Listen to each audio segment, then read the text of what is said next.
One of the most fundamental passive components used in a circuit, a capacitor is a two-terminal device that stores electrical energy. In this episode of Radwell's How It Works series, we are going to explore how a capacitor works.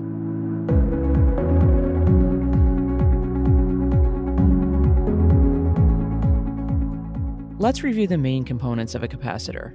First are the conductive plates. Depending on the capacitor, it will contain two or more metal plates. Second is the dielectric, which is the insulating material between the plates.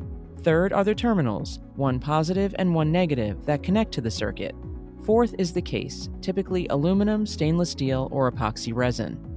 Now that we've reviewed the main components of a capacitor, let's talk about how it works. First, power is supplied to the capacitor. The plate connected to the negative terminal will receive electrons, while the plate connected to the positive terminal will lose electrons. The dielectric prevents electrons from passing between the plates. This creates a difference between the plates and forms an electric field. This electric energy is stored until it is needed in the circuit. When it is needed, the capacitor will quickly release the energy and is ready to begin recharging. Capacitors are used in a wide variety of applications, such as energy storage, power conditioning, AC to DC conversion, high and low pass filters, and noise filters. If you like this information on capacitors, like this video and subscribe to our channel for more information on industrial products and processes.